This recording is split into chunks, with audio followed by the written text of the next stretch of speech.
Let's talk a little bit about questions 3 through 32 on 3.1.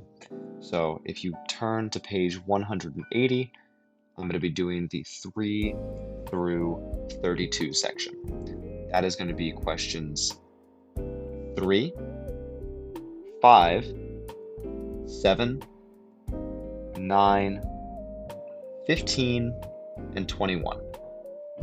Let's go ahead and get some questions done. I'm going to do it in this nice purple. So question 3 gives us that f of x is equal to 2 to the power of 40. Now, your first instinct might be to say that f prime of x is equal to 80 to the 39. Now, this question right here is trying to trick you, because 2 to the 40 is a very big number, but it is in fact a constant, which means that it is a single variable. It does not have an x in this f of x, which means that if we were to draw this graph right here, and we say that this is our y-axis and this is our x-axis, and right here we have 0, and here we have infinity, right around here, we could say that we have 2 to the 40th, and if f of x is equal to 2 to the 40th, our function is just going to look like this right here. Now these are some beautiful colors I'm working with. And the slope, or derivative, is just going to be 0, because it is unchanging the whole time, which means that the derivative of 2 of 40 is just going to be 0. Because it is a constant. That will always apply for constants. The derivative of a constant will always be 0. Don't let them trick you with stuff like this. Let's talk about question 5. I'm going to do it in this nice red. f of x is equal to 5.2x plus 2.3. Now, for this question, we're going to be employing our sum rule, which tells us that f of x plus g of x, if you take the derivative of that, it is going to be equal to f prime of x plus g prime of x. So our f of x, or let's say that this is h of x right here, okay? And our f of x, we're going to say, is equal to 5.2x, and we're going to say that our g of x is 2.3. Now, of course, I'm overcomplicating this just to really officiate and encourage understanding of this, but if we take f prime of x, that's going to give us 5.2, and then we add the g prime of x, which is just going to be 0, because we're taking the derivative of a constant again, and that is going to tell us that h prime of x is equal to 5.2, just like that. Now, in any future cases, you can see something like this and just say equals 5.2, because you don't need to draw out this big, long-winded description here. You can just look at this and know that the derivative of this function is just going to be equal to the derivative of each individual variable or constant. So let's switch to another color. We're going to do green this time, and let's talk about question 7. Question 7 gives us that f of t is equal to 2t cubed minus 3t squared minus 4t. So don't let this different letter confuse you. Just because it is a different letter does not mean we are going to be treating its corresponding variables any differently. But you do want to pay attention to this letter right here, because it is going to be very important on some upcoming questions. Specifically, it's going to be important on question 21, but in later units when we get into something called implicit differentiation, it is going to be very important to recognize what you are differentiating with respect to. So let's talk about this problem for now. Let's try not to get too ahead of ourselves. It is going to work the exact same way that the other question did, except this time, instead of using the addition, we're going to be using subtraction. It works the same way, just with a different sign. So we're going to take the derivative of 2t cubed,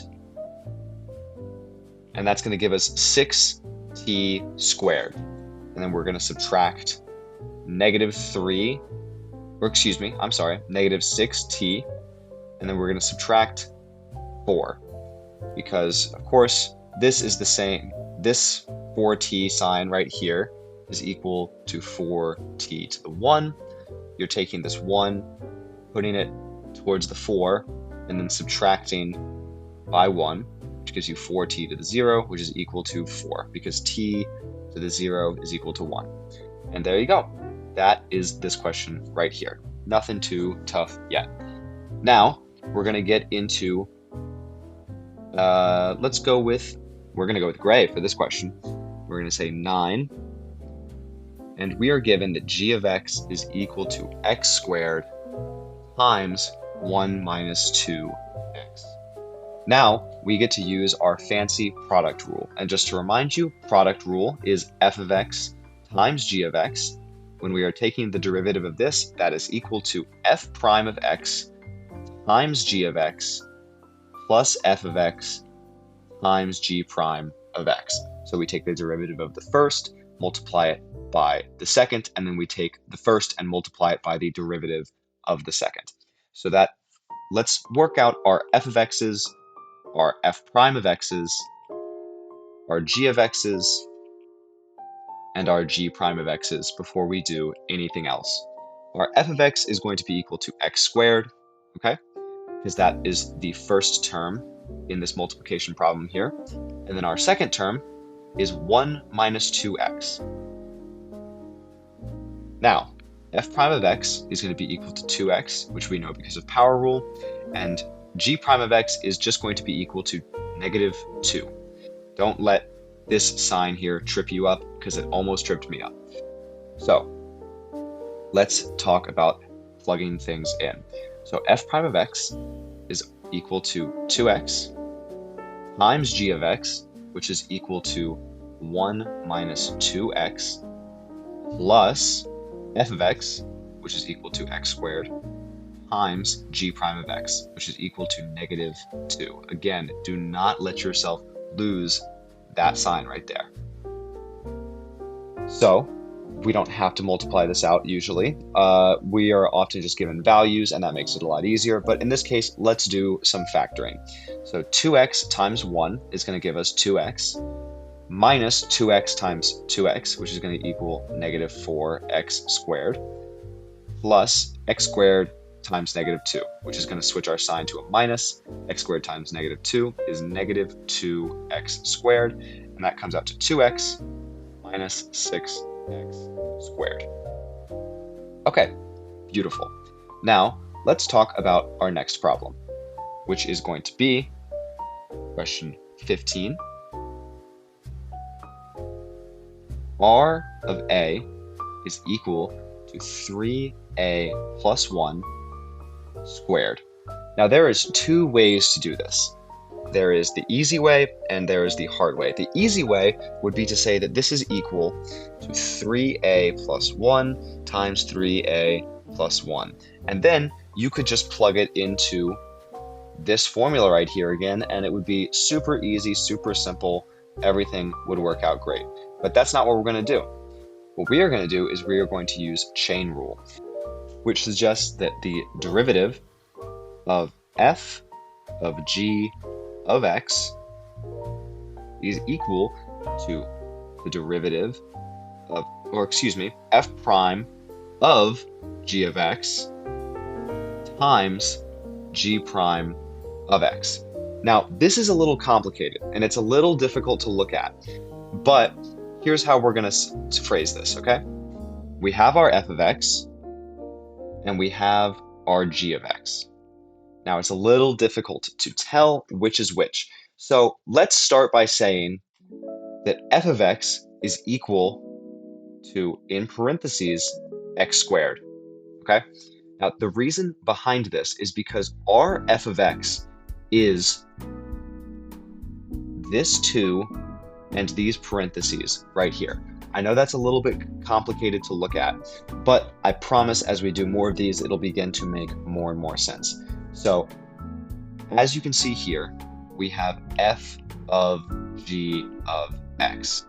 And that outside function right here is this squared right here. Again, I promise things like this will make more sense as we go along. So this is our outside function. Our inside function is then 3a plus 1, because that is the value that is inside the parentheses right here. So let's figure this out. F prime of g of x is going to be 2x through the 1, but that just cancels out. So that is f prime of x, and then g prime of x is going to just be equal to 3, just like that. So let's go ahead and fold all of this out here. F prime of x, which we know to be 2 of x, and that x is replaced by our g of x, which we know to be 3a plus 1, times g prime of x, which is just 3. So this comes out to 6 times 3a plus 1, and if you want to simplify it even further, it becomes 18a plus 6. And I know that chain rule is a little tricky to think about right now, but as I said before, it gets easier as we go along. Let's talk about question 21, which is going to be the last one in this section before we move on to something else. And I'm going to try and make this as quick as I can. H of u is equal to a to the u cubed plus b to the u squared plus c to the u. Now, this is another case where they are trying to trick you by showing you these variables here, here, and here. They are trying to make you think that these are numbers that are going to change the way you take the derivative. They are not. These function right here as constants because, and this will change slightly as we start working with implicit differentiation, we are differentiating with respect to u. So all you want to look at is these u's right here and see what is connected to them in order to execute power rule.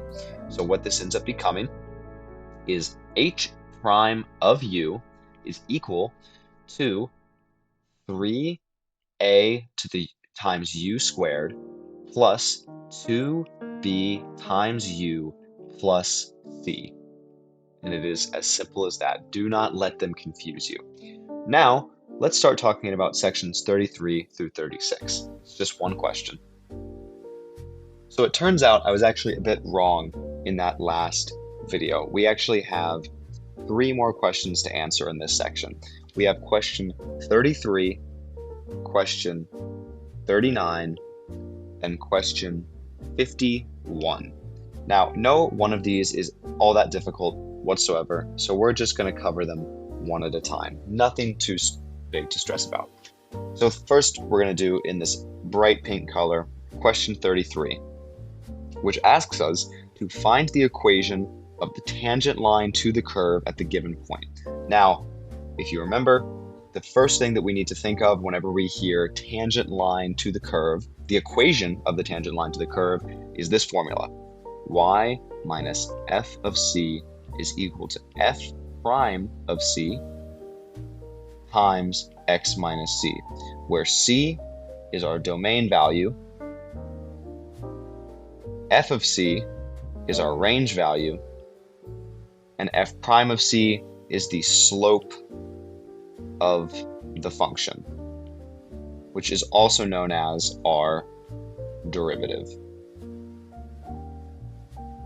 So let's go ahead and solve this. We are given the equation that f of x is equal to 2x cubed minus x squared plus 2, and we're given the point 1, 3. So immediately we can see that this is our range value and this is our domain value. So let's go ahead and plug those into the formula before we do anything else. Y minus our range value, which is this, is 3, and that's equal to our f prime of c, which we'll figure out in a second, times x minus our domain value. Now, we know that we're looking for f prime of c, which is, in this case, we're looking for f prime of 1, because that's our c value.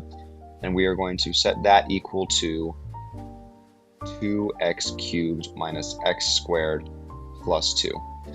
So now we can go ahead and just take the derivative of this, which is 6x squared minus 2x, and we can plug in 1, which is going to give us 6 minus 2, which is equal to 4. And that gives us the equation y minus 3 is equal to 4 times x minus 1. And if I go ahead and pull up our answers here,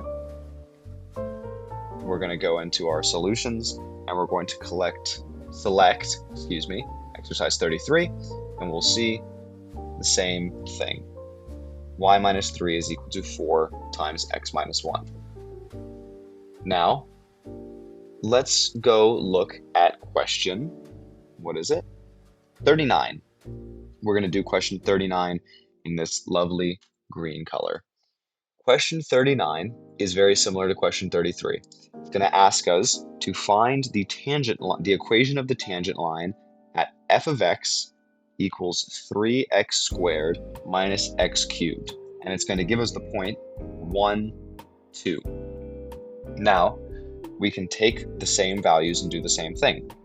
Y minus our range value is equal to f prime of our domain value times x minus our domain value. Now, let's find our slope. F prime of 1 is going to be equal to 6x minus 3x squared, because we're taking the derivative of this function here, and now we're going to want to plug 1 into it. That's going to be equal to 6 minus 3, which gives us 3. And now we can finalize this equation. Y minus 2 equals f of 1, f prime of 1, which is equal to 3 times x minus 1. And again, I'll pull up our solution here, where we can see the very same thing. Now we have one more question in this section, and this one is a bit lengthy, so I've gone ahead and taken the liberty of taking a screenshot of it so that I can put it in this little document here. Biologists have proposed a cubic polynomial to model the length L of Alaskan rockfish at age A, and that is this polynomial right here. And you know what, we're going to highlight it so that it's a bit easier to look at. Where L is measured in inches and A is measured in years. Those two little pieces of information here, that's going to be very important for us. So we need to calculate dl dA, which is a bit scary, but that just means the derivative of L with respect to A at A equals 12. So nothing much is going to change. We're going to say that L, which is our f of x in this case, is equal to 0.0155 A cubed minus 0.372 A squared plus 3.95a plus 1.21. And now we're going to take L prime, which is going to be equal to 3 times 0.0155a squared minus 2 times 0.372a plus 3.95. And obviously, if we are given a problem like this on a quiz or test, we will not have to work out these long decimals because we are not given a calculator in this class. So, what does this tell us about Alaskan rockfish? Because remember, we still have to interpret our answer. A really good way of looking at this is by saying that at x, y changes at a rate of f prime of x. So in this case, so our x value is going to be this a, which is years. At 12 years, y, which is the inches of Alaskan rockfish, can't spell, rockfish changes at a rate of, and we'll just go ahead and take this all and paste it in. Now, the one thing that I am going to change is we are going to change these A's into 12s, because that is the value at which we are assessing this. And now that we have all of this written out, we can say per year. That is one thing that I should add to this little line right here. At x, y changes at a rate of f prime of x per x. And usually you would want to say increasing or decreasing instead of changes at, but because we can't really find out what this value is without a calculator, we just have to stick with changes at. So at 12 years, the inches of Alaskan rockfish changes at a rate of this number per year. Let's go ahead and talk about some more complicated derivatives. For this next section, 3.2, we don't have quite as many questions to answer, but we do have some complicated ones. So we're going to be talking about, question 7, 9, 11, 13, 15, 21, 31, 43, and 47. And I actually missed one. It was just out of my line of sight. Question 30. So we have 1, 2, 3, 4, 5, 6, 7, 8, 9, 10 questions that we're going to talk about. And I'm going to try to get through these quickly because I assume, you don't want to sit around listening to me talk all day. So let's start with this nice green color for question 7, which gives us that g of x is equal to 1 plus 2 times x over 3 minus 4x. Now, for this, we can use our beautiful quotient rule, which tells us that if you take f of x and put it over g of x, and you are trying to take the derivative of that, you are given the derivative of the first times the second minus the first times the derivative of the second over the bottom squared. Now, a little rhyme that I was taught whenever I was taking Calculus 1 in high school was low d high minus high d low over low low. And basically what this means is whenever you hear low, you think denominator. Whenever you hear high, you hear numerator. And whenever you hear d, you hear derivative. It's a little silly, it's a little stupid, but you will hear me humming it in class all the time whenever we are taking quizzes like this because it helps me remember. So let's talk, oh my, I just cannot get this to highlight the way that I want it to. There we go. So let's talk about our f of x and our g of x, which our f of x is going to be the top function, which is 1 plus 2x, and our g of x is going to be the bottom function, which is 3 minus 4x. And from there, we're going to take our derivatives, which is f prime of x is equal to 2, and g prime of x, which this one's trying to trick you with that sign again, is equal to negative 4. So let's go ahead and plug these values in.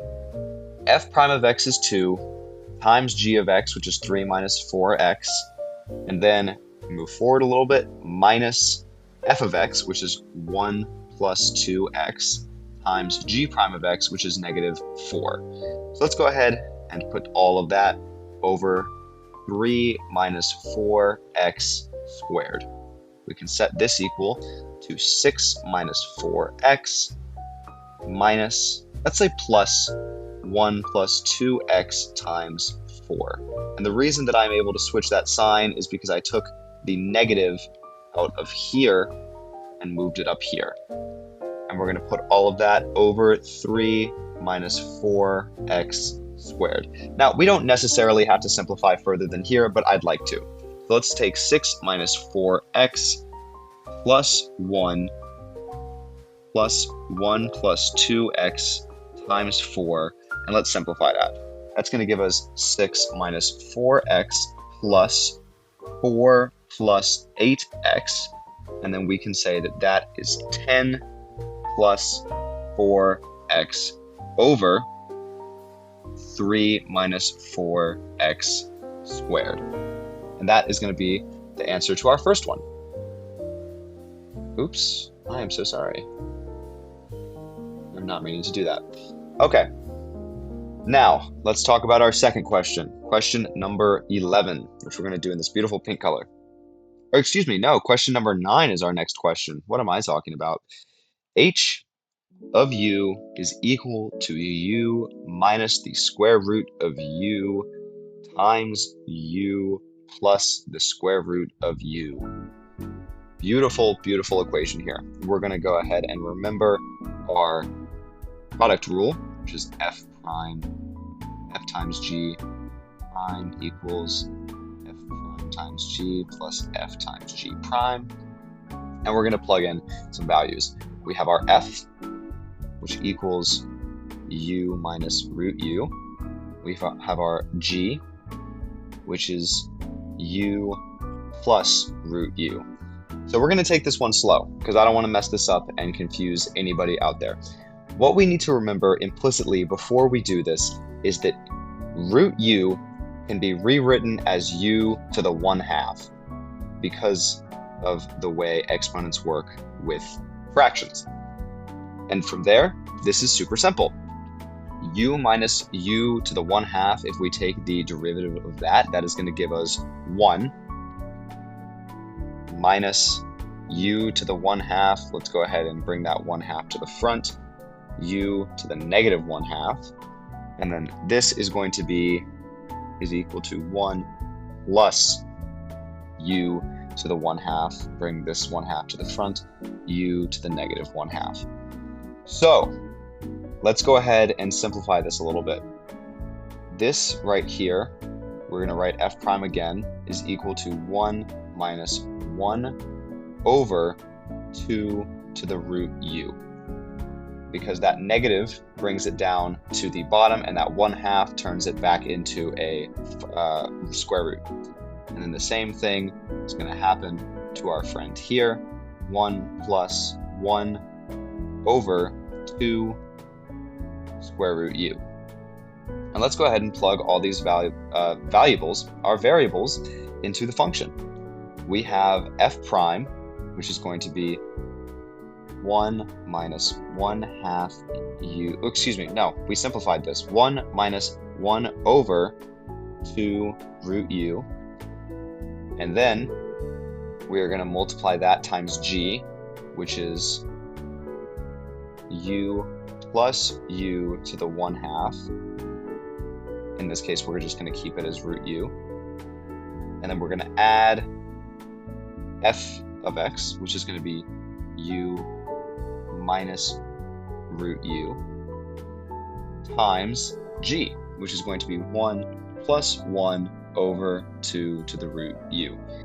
Now, I know that this formula here, this equation, looks very big and scary, but we're going to go ahead and do it in a way that's going to make it fit together very seamlessly.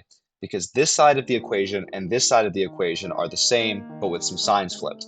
So I've taken the liberty of go ahead and expanding out this formula to look like this. These here are the same, these here are the same, these are the same, and these are the same. I've just expanded them out and put them into exponent form rather than their original square root forms. So what we're going to do is we're going to take this 1 and multiply it out. So we get u plus u to the 1/2 times, or excuse me, minus 1/2 times u to the negative 1/2 times u, which is just going to become this beautiful looking 1/2 u to the 1/2,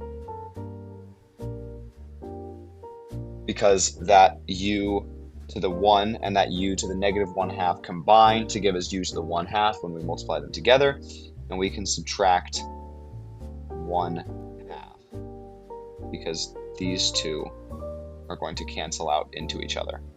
That u to the 1/2 and that u to the negative 1/2, they multiply together to give us 1 because it's just u to the 0. So that stays 1/2. And then effectively the same thing is going to happen on the other side. Plus u minus square root u, or let's leave it at u to the 1/2 for now. plus 1/2 u to the 1/2 minus 1/2. And if that looks confusing, I've basically just done the same thing on both sides.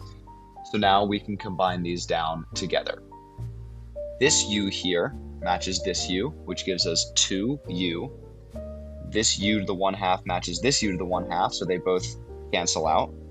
This negative 1/2 u matches this positive 1/2 u, so they both cancel out. And this minus 1/2 matches this minus 1/2, and that gives us minus 1. And that is our derivative. Not too bad, I promise. Now, this next question, question 11, is by no means tough, but it is a little bit of a marathon. So we're going to take 1 over y squared minus 3 over y to the 4th times y plus 5y cubed, and we need to take the derivative of this. So we know that we are going to put this into product form, or product rule form. So let's write it out like this. We're going to switch it to green so you know that I'm changing the topic here. We're going to say y to the negative 2, because those work the same way, minus 3y to the negative 4 for the same reason. Derivative of this times y plus 5y cubed plus y to the negative 2 minus 3y to the negative 4 times y plus 5y cubed, derivative of this. So now let's go ahead and solve some derivatives. We're going to switch color again, just so we know we're on a new step. Minus 2y to the negative 3 plus 12y to the negative 5 times y plus 5y cubed plus y to the negative 2 minus 3y to the negative 4 times 1 plus 15y squared. And as I said, this is going to be a bit of a marathon, but stick with me. I believe that we can do it. We need to take this negative 2y to the negative 3 and multiply it out into this, which is going to give us negative 2y to the negative 2 minus ny. Or excuse me, it would be just 10, because this negative 3 and this negative 3 and this positive 3 cancel out. And then we're going to multiply out the 12y to the minus 5, which is going to give us plus 12y to the minus 4, and then plus 12 times y, which is 60, to the negative 2. Those exponents are going to add together. We're going to put big old parentheses around that. And let's do the other side in one final color. Y to the negative 2 times 1 remains y to the negative 2. Y to the negative 2 times 15y squared becomes plus 15. Negative 3y to the negative 4 times 1 stays negative 3y to the negative 4. And then negative 3y to the negative 4 times 15y becomes negative 45y to the negative 2. Now, big, scary equation. Let's see if we can have anything cancel out. This is negative 2y. This is y to the negative 2. This is y to the negative 2. This is y to the negative 2, and this is y to the negative 2. So let's go ahead and add all these variables together. We have plus 60 minus 45, which puts us at 15, plus 1, which puts us at 14, or excuse me, plus 1, which puts us at 16, minus 2, which puts us at 14. I was pointing at my iPad in real life. I'm sorry if that was a little difficult to follow. 14y to the negative 2. Now let's look at the next value that we have that's going to share a lot of ends, which is this negative 4 here. 12y to the negative 4, negative 3y to the negative 4.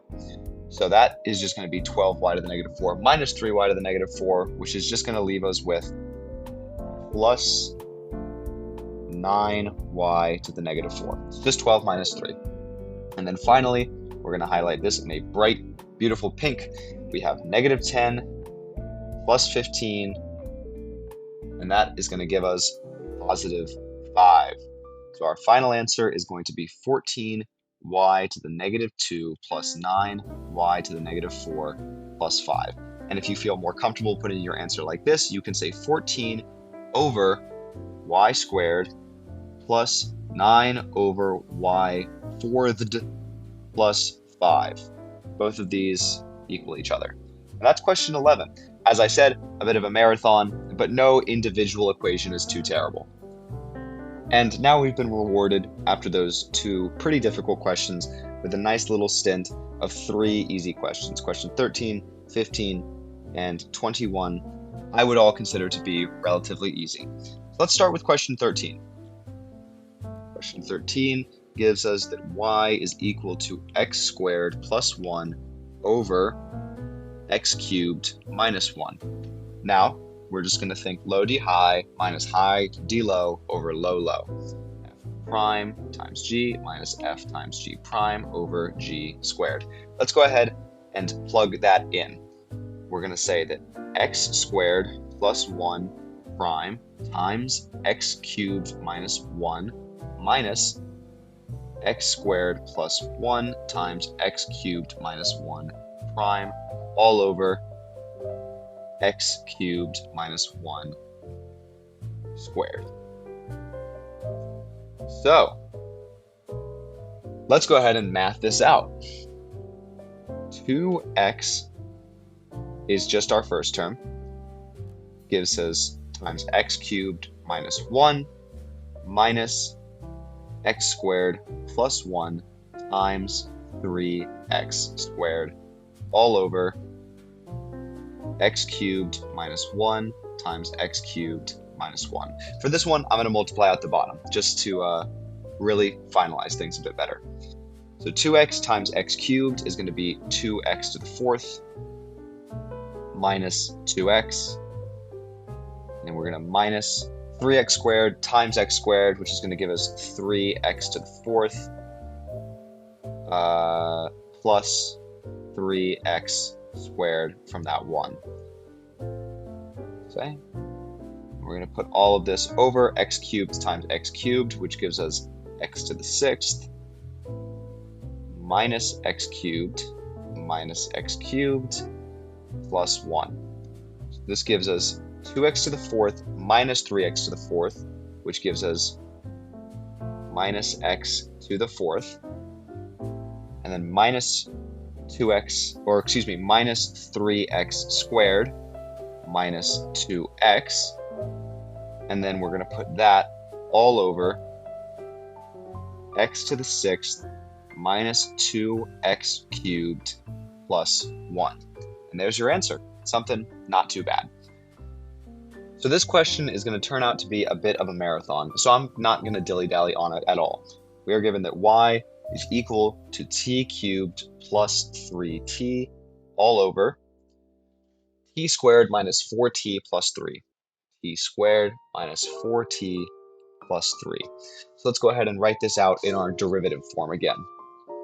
We're going to say that the derivative of t cubed plus 3t times t squared minus 4t plus 3 minus the derivative of t squared minus 4t plus 3 times t cubed plus 3t all over t squared minus 4t plus 3 squared. And we're going to leave that bottom how it is this time, just because I do not want to have to factor out a trinomial. So let's go ahead and take some derivatives. We have that 3t squared plus 3 times t squared minus 4t plus 3 minus t squared minus 4 times t cubed plus 3t. And this is all we are going to worry about right now. It's just this. Let's forget the bottom, because this is going to be complicated enough to deal with as it is. So let's do each side individually as well. We're going to do the left side in green, and then we're going to do the right side in pink. Actually, we're going to do the right side in red, because it's a little bit easier to look at. So let's start with the left side. We're given that 3t squared plus 3 times t squared minus 4t plus 3. And we're going to end up getting a polynomial for each one of these terms, each of these two terms. So let's go ahead and multiply that out. 3t squared times t squared gives us 3t to the fourth. 3t squared times negative 4t gives us negative 12t to the third. And then 3t squared times 3 gives us 9t squared. And then we can just multiply out this 3 plus 3t squared minus 12t plus 9. Now we have a couple factors that we can get rid of. 3t to the fourth minus 12t cubed plus 12t squared minus 12t plus 9. That's how we're going to leave this for right now. Now we're going to do the other side, which is given to us as 2t minus 4 times t cubed plus 3t. This is just a binomial, so it's a little bit easier. We're going to say that 2t times t cubed is equal to 2t to the 4. We're going to say that 2t times 3t is going to be positive 6t squared. Then we can say minus 4t cubed and minus again 12t.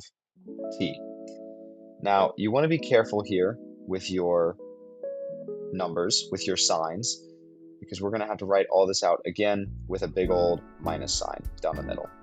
So we have 3t squared plus, 3t to the fourth minus 12t cubed plus 12t squared minus 12t plus 9 minus 2t to the fourth plus 6t squared minus 4t cubed minus 12t, which is nothing fun to work with. So we're going to switch colors so you can see the new step. 3t to the fourth minus 12t cubed plus 12t squared minus 12t plus 9 minus 2t to the fourth minus 6t squared plus 4t cubed plus 12t, because I'm flipping these signs around here. So now we have 3t to the fourth minus 2t to the fourth, which gives us t to the fourth. And then we have negative 12t cubed and a positive 4t cubed, which gives us negative 8t cubed. And then we have a positive 12t squared and a negative 6t squared, which gives us plus 6t squared. And then we just have our solemn plus 9. And then this plus 12 and this minus 12, cancel out. And we have this function over our t squared minus 4t plus 3 squared. And that's your final answer for this one. And now, finally, we get to move on to the last of our big, scary differential questions, or differentiation questions, with question 21 that gives us that f of t is equal to the cubed root of t over t minus 3. Not a lot of variation in numbers and letters here.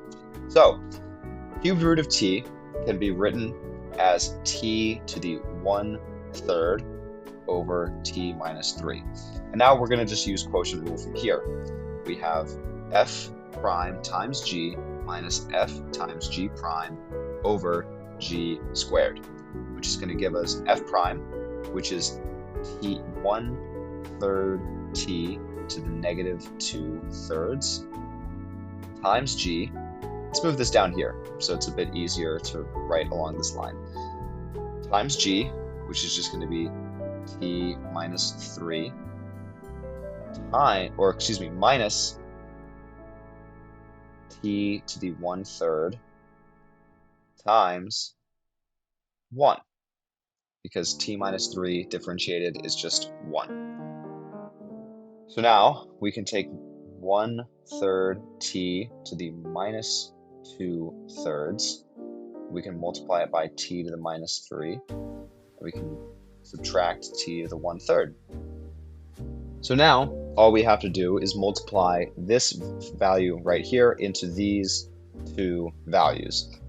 So if we take 1/3 t to the negative 2 over 3, and we multiply t to the, which is efficiently just t to the 1, or excuse me, effectively, we get 1/3 t to the 1/3 again. And then we can subtract from that negative t to the negative 2/3, or just we can subtract 2 to the negative 2/3 because this 3 comes and cancels out this 3. So now from there we subtract our negative t to the 1/3, which leaves us with negative 2/3 t to the 1/3 minus t to the negative 2/3 over t minus 3 squared. And you can change this around so that it looks something like negative 2. You can factor out this negative and give yourself 2 times the cubed root of t over 3 plus t over, sorry, excuse me, that's not how that goes. 1 over t, the cubed root of t squared, all over t minus 3 squared. But I do not think that you should do that. I think that this is a also correct and much easier answer that doesn't require you to do anything that might mess you up. So I think for now, we just stick with this. Now, as much as I would have loved to have been correct when I said that we only had that one more differentiation problem, I'm looking at this again, and we've got one more. 30, which gives us that f of x is equal to x over x squared minus 1. And I should admit that we are going to do some more problems related to differentiation, but they are going to come out a lot easier than this one and some of the previous ones did. Let's go ahead and tackle this problem one piece at a time. First, we need to find the first derivative of this. We need to find f of x, and then the problem is also going to have us find f double prime of x. That sounds scary. It is not, I promise. We will talk about it in just a second when we get there. So we're going to take our quotient rule problem again, and we're going to say the derivative of the first, which is just going to be 1, so I'm not even going to write anything down yet, times the second, x squared minus 1, minus the first, which is going to be x, times the derivative of the second, which is just going to be 2x, like that. Okay? Nothing scary in the slightest. And we're going to divide this by x squared minus 1. And of course, I'll write f prime g minus f g prime. So if you're watching this video real quick and having trouble understanding how I got this, you know how. So we're going to put that square there. And now let's just go ahead and simplify this down. X squared minus 1 minus 2x squared. So we get minus x squared minus 1 over x squared minus 1 squared. And that is equal to f prime of x. Now, f double prime of x. That sounds real scary, doesn't it? It is not. If you've taken calculus before, you're very familiar with this. If you haven't, you might be a little worried about what this means, but it does not mean anything bad at all. It just means we are going to take the derivative of it again. So what are we going to have to do first? We're going to have to figure out what this value is. Usually we don't have to FOIL it out, but this time we do. So we can say that this value is equal to x to the fourth minus 2x squared. What is that for? X to the fourth minus 2x squared plus 1.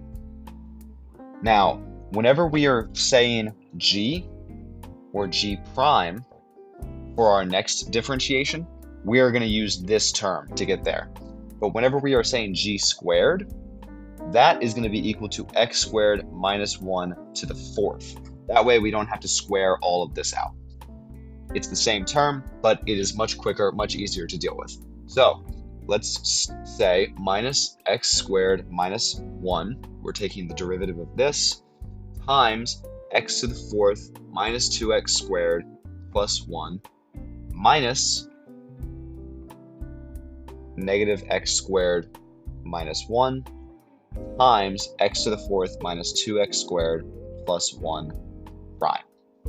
And now let's go ahead and figure all these out. Negative 2x times x to the fourth minus 2x squared plus 1 minus negative x squared minus 1 times 4x cubed minus 4x, and we'll leave it there.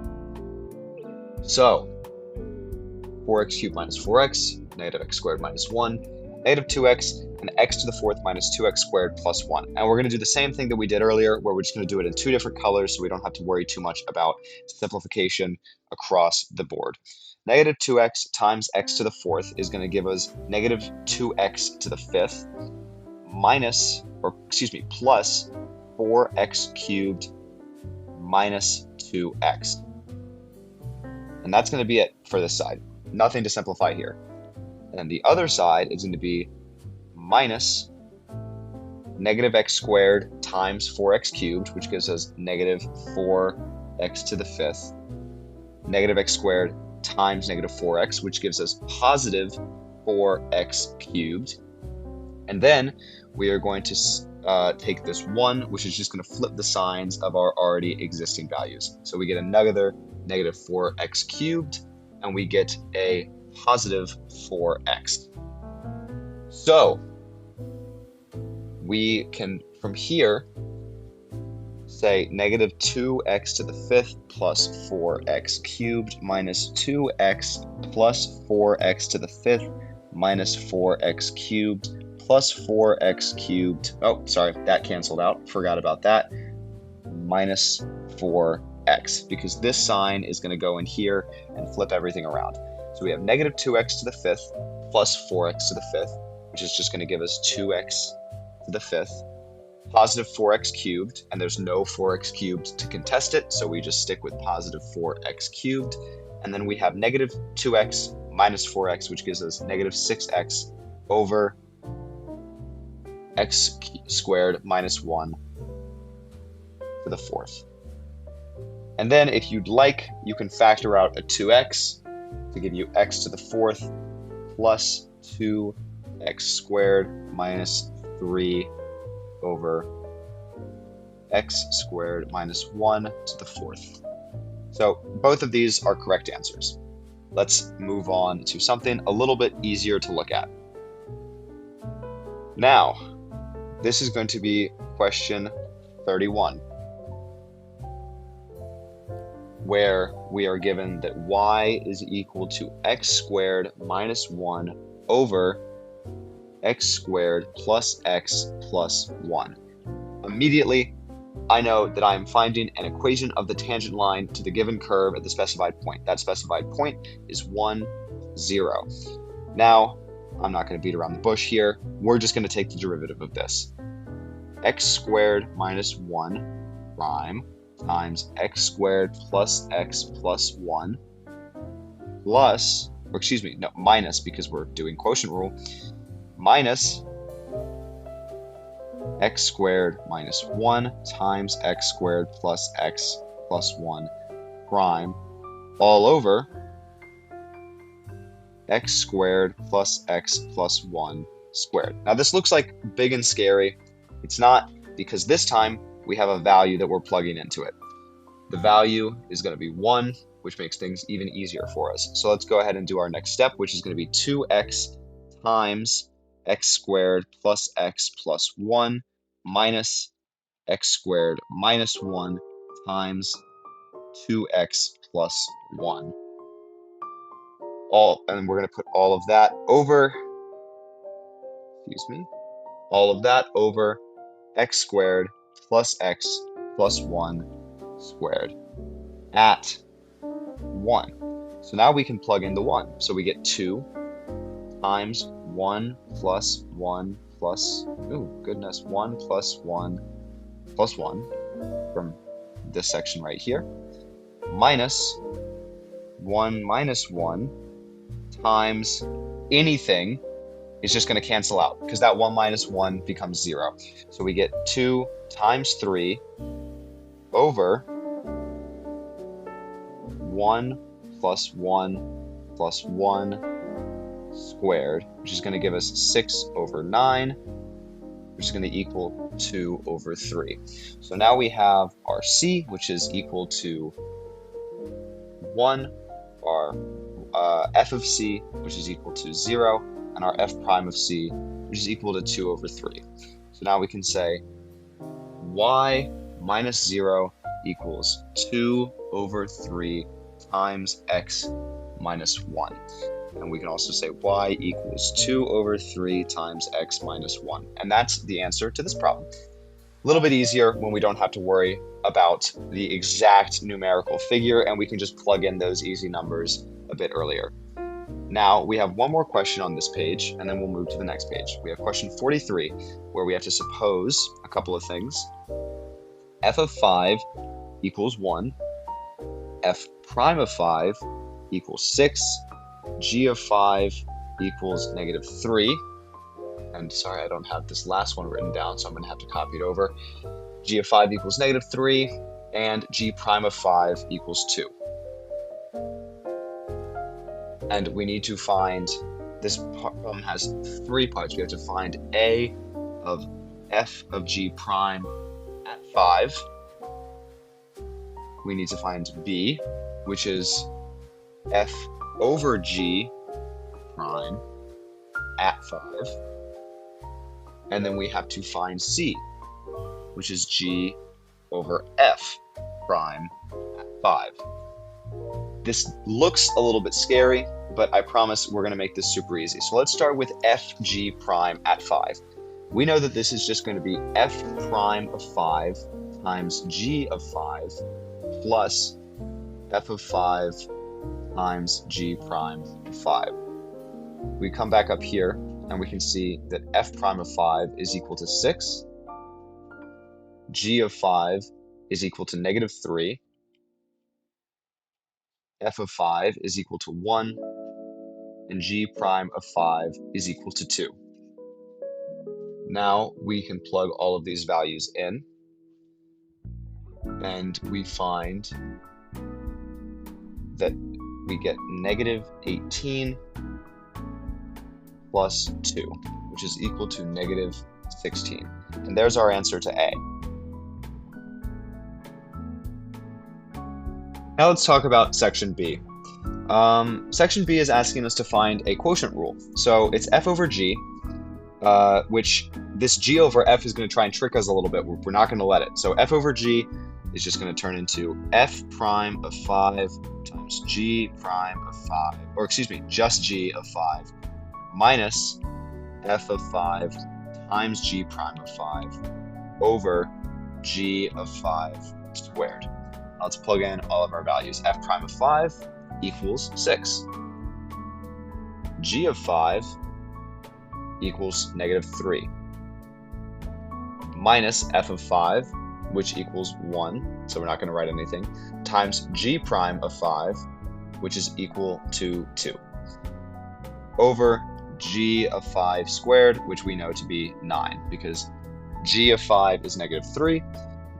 You square that and you get positive 9. So this becomes negative 18 minus 2 over 9, which equals negative 20 over 9. And there's our answer. Now we're going to flip it around a little bit with this one. We're just going to replace all of these f's with g's and all of these g's with f's. So g prime of 5 times f of 5 minus g of 5 times f prime of 5 all over f of 5 squared. And if you want to beat the system a little bit, we can just switch our values around. This becomes negative 2, or excuse me, regular 2 minus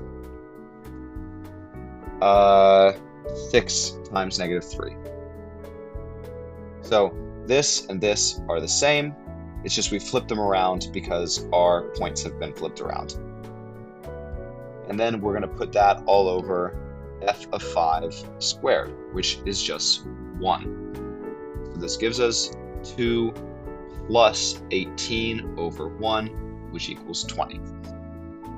And now, I am very pleased to say we only have one more question to worry about. I'm very sorry that I was zoomed out for that entire time. Now we only have this last tangent line question. If g of x equals x times f of x, f of 3 equals 4, f prime of 3 equals -2, find an equation of the tangent line to the graph of g at the point where x equals 3.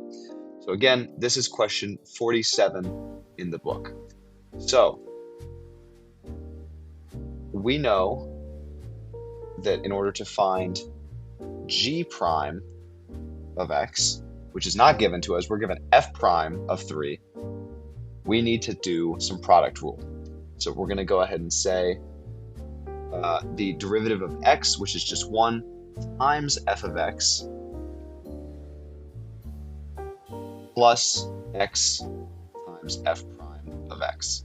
So now if we take g prime of 3, that is equal to f of 3 plus 3 times f prime of 3. And that gives us that g prime of 3, which is the slope of g at 3, is equal to f of 3, which is 4, plus 3 times f prime of 3, which is -2, which tells us that our slope is going to be 4 minus 6, which is -2. And now we can look at our equation. Y minus f of c is equal to f prime of c times x minus c. We have a couple of these points here already, but not all of them. We do not have our f of c. So y minus something is equal to f prime of c, which we have found to be -2, times x minus c, which we know to be 3. So the value of that f of c we will get if we plug 3 into g of x. So if we take g of 3, which is equal to 3 times f of 3, which we know to be 4, that gives us 3 times 4, which equals 12. And we can plug that in right here, and we are done. Thank you all very much. I hope that this information was valuable. We've got a quiz on Friday. This is all but 3 of the questions for that quiz answered. The first 3 questions were from section 2.8, and that will not be coming at any time. I'm not going to be answering those questions just because those are relatively simple ones and they are very different in topic to the questions that we covered here. So I will leave those for you guys to do. Thank you so much. I hope this was helpful.